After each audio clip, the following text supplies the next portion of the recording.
Mieux que Genève selon vos propres commentaires sous ma vidéo de la visite de l'événement, le plus beau salon d'Europe selon TF1 et l'émission Automoto, c'est tout de même pas rien. Ben oui, c'est vrai que c'est meilleur ici, hein. Que faut-il retenir de cette 101e édition du Salon de l'Automobile de Bruxelles? Bienvenue dans les ADP, 5 faits marquants sur ce premier événement de la saison 2025, c'est parti.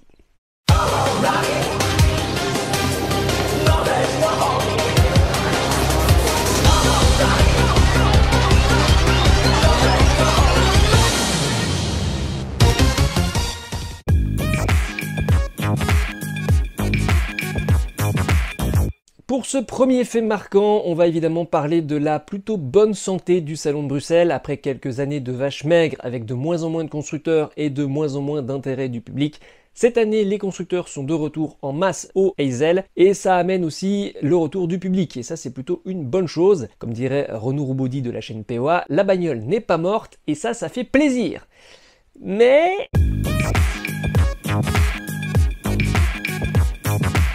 si la bagnole n'est pas morte, par contre, l'automobile passion, l'automobile plaisir traverse toujours une phase difficile. La faute peut-être à l'Europe qui, à force de vouloir mettre des bâtons dans les roues des Chinois, mais aussi des balles dans le pied des constructeurs occidentaux déjà bien implantés chez nous et qui ont une histoire. 2035 full électrique, c'était l'objectif à moyen terme de l'Europe il y a quelques années. Depuis quelques temps, on remarque tout de même quelques pas en arrière de la part d'Ursula. Mais étant complètement dans le flou artistique, les constructeurs globalement ont plus ou moins tous la même stratégie. Au cas où il faudrait vraiment électrifier l'entièreté des gammes pour 2035, autant s'y mettre tout de suite de manière à maîtriser la technologie avant la date fatidique de 2035. Sauf que beaucoup de constructeurs se prennent les pieds dans le tapis en nous proposant des modèles qui technologiquement sont certes intéressants, mais qui historiquement ont un peu de mal à se placer dans la continuité de leur gamme, le tout bien aidé par les naturels petits problèmes de jeunesse qu'une nouvelle technologie peut apporter. Du coup, pour l'instant, les premiers à dégainer des produits à peu près raisonnablement pas trop chers, avec une technologie plus ou moins maîtrisée et un taux de panne qui n'est pas pire que les autres, ce sont les Chinois. Tiens, c'est bizarre, c'est justement ceux-là que l'Europe voulait essayer de freiner. Bah c'est raté. Pendant ce temps-là, du côté occidental, ils ne sont pas complètement à l'arrêt non plus. Plusieurs constructeurs proposent des gammes électriques depuis maintenant plusieurs années déjà. Mais il faut tout de même bien rappeler que les batteries, les composants électroniques, la plupart du temps, c'est fabriqué en Chine avec des matériaux chinois ou qui appartiennent à des pays avec lesquels la Chine a des accords commerciaux. Et que du coup, ce qui arrive sur nos voitures occidentales, quand ça vient pas de Chine, c'est cher. Et quand ça vient de Chine, c'est taxé parce que ça vient de Chine. Bravo l'Europe. Le tout, en plus avec une difficulté supplémentaire pour nos constructeurs historiques, c'est qu'ils ont une histoire et qu'ils doivent essayer de la respecter au maximum, sinon tous les puristes foutent le camp. Pas facile. Pendant ce temps-là, les Chinois, eux, apportent du sang plomb neuf et n'en ont absolument rien à carrer de l'histoire de leur marque, puisque pour la plupart, elles ont été créées il y a moins de 5 ans. Du coup, les Chinois peuvent viser le marché cible en ce moment, le SUV, et proposer des modèles plus ou moins réussis, sans avoir trop peur d'être critiqués par les puristes de l'histoire glorieuse passée de leur marque, puisque comme je viens de le dire, leur marque n'a pas vraiment d'histoire, en tout cas pas chez nous. Du coup, la première offensive chinoise, ça sera le SUV. Pourquoi? Parce que ça se vend chez nous, ça se vend en Amérique, ça se vend chez eux, ça se vend partout.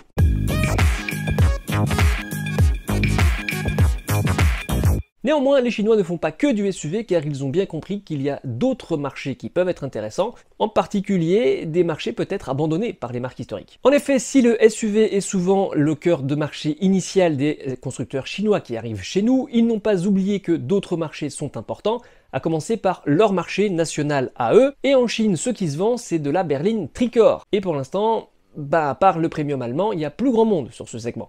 Par conséquent, les Chinois en profitent et débarquent avec des propositions qui peuvent très clairement faire mal à Audi, Mercedes et BMW, le tout avec des prix inférieurs et déjà une électrification de la gamme, tout en plaisant au marché chinois qui est quand même le marché numéro 1 des constructeurs chinois, et donc sans devoir développer de modèles spécifiques. Sont forts ces Chinois. Néanmoins, si la berline est une niche chez nous mais un gros marché en Chine, il y a d'autres niches qui pour le coup sont des niches un peu partout. Le Roadster par exemple, c'est ainsi que MG, marque britannique rachetée par les Chinois et qui aujourd'hui fait de la voiture électrique relativement banale, nous propose le Cyberster, sorte de grosse Mazda MX-5 électrique qui pour le coup ferait presque plus peur à Mercedes qu'à Mazda avec 500 chevaux, 500 km d'autonomie, le tout en full électrique. et avec une possibilité de 4 roues motrices pour ceux qui souhaitent un peu plus de sécurité. Après 15 ans d'absence de roadster dans la gamme MG, le constructeur sino-britannique signe son retour sur cette gamme, en passant clairement du petit roadster pas trop cher et plutôt sympa à utiliser sur les petites routes, au gros roadster typé Mercedes SL qui sera plus à l'aise sur une bretelle d'autoroute en Allemagne que sur un petit chemin, mais bon, les puristes de MG sont contents, un roadster est de retour. Autre véhicule de niche, et là c'est une niche très petite mais qui rapporte potentiellement beaucoup, les supercars. Oui, les Chinois arrivent sur le segment des supercars avec Yangwang, une filiale de Build Your Dream, et la U9, Build Your Dream qui semble ne jamais avoir aussi bien porté son nom, construisez vos rêves, on rappelle la traduction, puisque cette supercar de 4 x 250 chevaux, un moteur par roue, développe donc une puissance cumulée de 1000 chevaux, 4 roues motrices, et coûte à peine 250 000 balles. Ouais, une Bugatti Veyron pour le quart du prix d'une Bugatti Veyron, ils arrivent. Et en plus, ils ont fait un truc qui est même pas si moche que ça. Autant dire que la passion commence à arriver chez les constructeurs chinois et que ça risque de faire mal, car pendant ce temps-là, qu'y a-t-il de passionnant dans les gammes occidentales? Eh bien, nous allons commencer avec la tenante du titre de voiture de l'année 2025, la Renault 5 E-Tech et sa petite sœur sportive, l'Alpine A290. Un look à tomber par terre, des performances jugées très correctes pour la Renault, jugées très limites pour l'Alpine qui n'est pas véritablement sportive, ne serait-ce que sur sa vitesse de pointe où elle se fait poutrer par n'importe quelle voiture qui passe, mais peut-être une stratégie volontairement axée sur une voiture qui look sport et qui n'est pas vraiment sport pour laisser place à la Renault 5 Turbo 3E qui devrait arriver prochainement sur le marché, en série plutôt limitée je pense. Bon, il y a des fois où le marketing se perd un peu, mais globalement pour le coup le marketing de Renault en ce moment, c'est clairement pas le pire. En effet, toujours chez le Losange, l'autre nouveauté c'est la Renault 4 qui fait son retour, la 4L comme on l'appelait dans le bon vieux temps, la timide bellule qui se transforme en SUV dérivée de la Renault 5 E-Tech, également en motorisation électrique, pour les familles qui recherchent peut-être quelque chose d'un peu différent d'un Duster. Et je pense que ça va plutôt bien se vendre, en tout cas si les clients de Renault sont prêts à rouler en voiture électrique. Nous trouverons également à leur côté deux autres voitures assez sympathiques, la nouvelle Renault Twingo, toujours sous forme de concept car, ainsi que la Renault 17 Resto Mode, qui pour le coup est juste là pour un coup marketing et qui ne sera probablement pas mise en production. Ça va se voir à un moment donné qu'elle est au gabarit d'une voiture de l'époque. Moi personnellement j'aime beaucoup, mais je pense que très peu de gens seraient prêts à acheter une voiture aussi petite, entre guillemets, en 2025. Enfin, quand je dis aussi petite, de mon point de vue, les voitures de l'époque étaient de la bonne taille, c'est les voitures de maintenant qui sont trop grosses, mais c'est un autre sujet. Autre retour en mode électrique, la Fiat Grande Panda, basée sur la plateforme de la Citroën IC3, qui reprend elle aussi le look des voitures des années 80. Ouais, les 80s sont à la mode en ce moment en automobile, dans un sens, pourquoi pas. D'un autre côté, la Panda a pris du gras, je pense qu'elle a mangé un peu beaucoup de bambou. On notera donc ce gros point commun jusqu'à présent de ces nouveautés tant chez Renault que chez Fiat. On surfe donc sur la vague de la nostalgie en reprenant un look très inspiré des 80s et des 90s pour la Twingo. Il est vrai que les ancêtres de ces différents modèles étaient particulièrement appréciés, et pourquoi ne pas surfer sur cette vague pour reproposer des voitures qui, j'en suis sûr, vont se vendre comme des petits pains juste pour la nostalgie qu'elles représentent. Un exercice auquel d'autres constructeurs se sont déjà prêtés ces dernières années, avec plus ou moins de succès et de tact. Ainsi, après le succès de Mustang Mach-E qui n'a de Mustang que le nom, en prenant la silhouette d'un SUV électrique, et après le succès du nouveau Ford Puma qui n'a de Puma que le nom, on rappelle que quand j'étais jeune une Puma c'était ça, t'es mal à gueule de l'engin. Ford tente le forcing en rappelant à la rescousse un autre modèle mythique de sa gamme européenne d'il y a fort longtemps, la Capri, encore une fois en partant d'un coupé et en lui donnant une gueule de SUV électrique. Jamais 203, comme dirait Peugeot. Ou alors est-ce que Capri c'est fini? Bah on verra les chiffres de vente, rendez-vous l'année prochaine.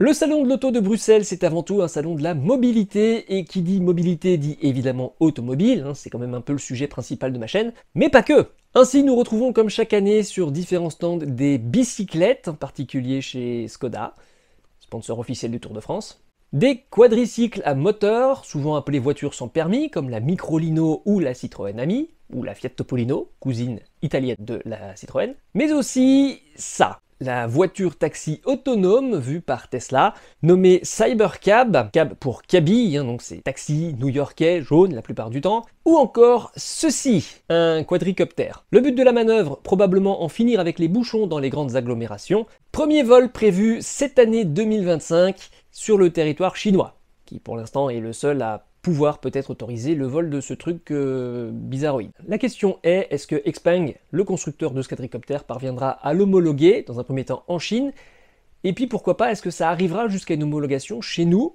L'avenir nous le dira. En attendant, pour ceux que ça intéresse, sachez que Xpeng vend aussi des voitures.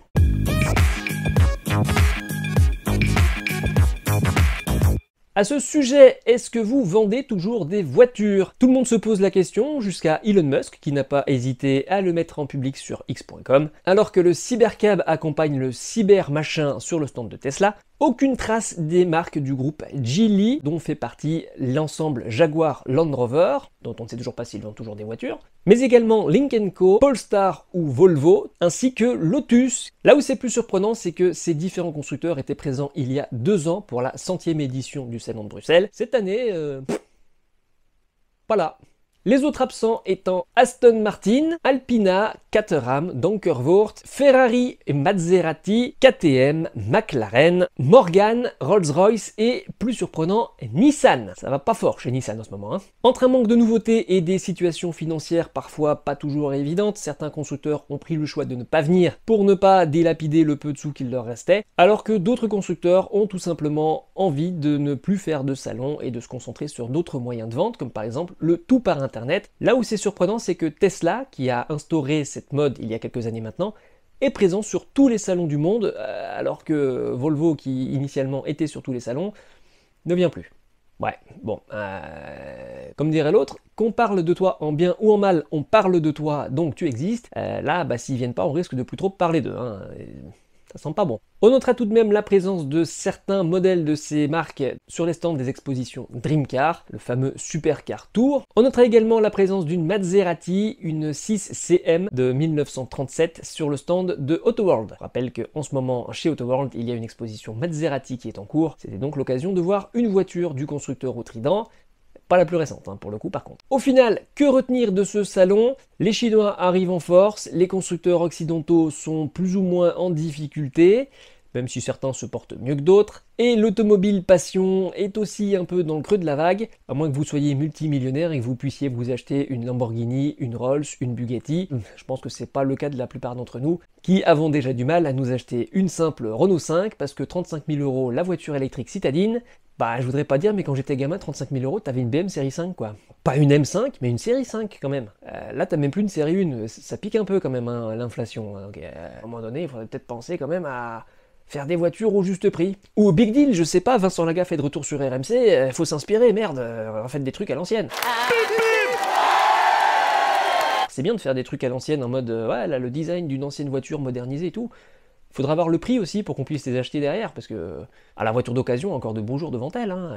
Et quand je vois les budgets, ça pique. Car oui, j'ai profité de ce salon de l'auto pour prendre contact avec certains constructeurs pour tester certaines autos, et ça va arriver très vite, puisque les tournages ont déjà commencé, et que le premier épisode est déjà en boîte, il est déjà prêt à être diffusé, ce sera pour lundi prochain. Par conséquent, abonnez-vous, merci à tous d'avoir suivi cette vidéo, et puis on se retrouve donc lundi prochain pour la prochaine vidéo sur la chaîne. D'ici là, portez-vous bien.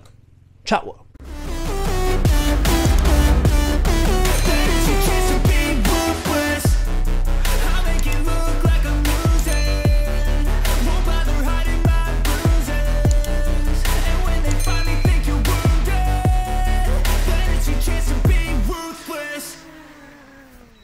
Alors rassurez-vous, pour ceux qui ont vu la petite introduction façon Despiello, je ne copie pas Fast Five, c'est un clin d'œil.